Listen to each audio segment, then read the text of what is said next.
So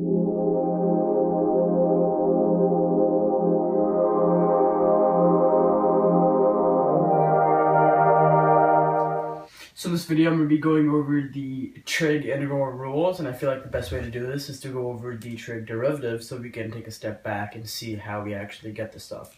So let's start off with the sign, and let's say we have the function f of x equals sine x, and if we take the derivative of this, we know that f prime x equals cosine x. Therefore, the integral of cosine x, or the integral of f prime x, equals sine x. So the integral of cosine x equals sine x. The second one deals with cosines, and let's say f of x equals cosine x this time.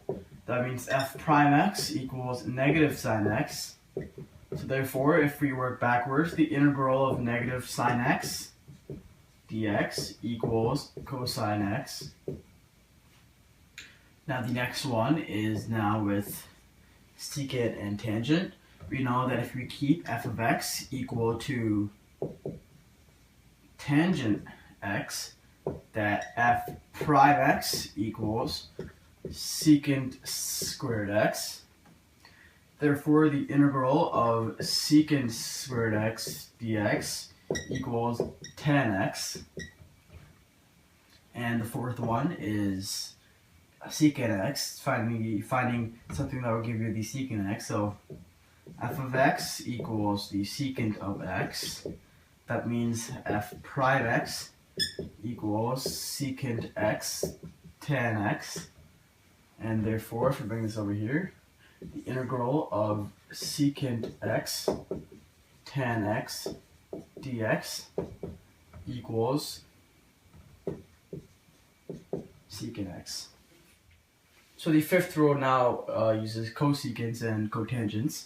So if we let f of x equal cosecant x, then we know that f prime x equals negative cosecant x cotangent x, and therefore the integral of negative cosecant x cotangent x dx equals cosecant x.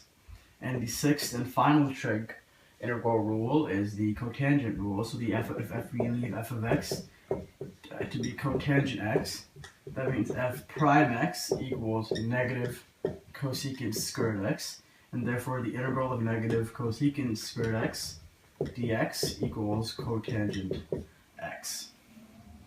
So there you go. These are the 6 trig integral rules, and all we did was we took the derivative of the thing we wanted to get, and we just took the integral of that. Thank you guys for watching, and please comment and subscribe below.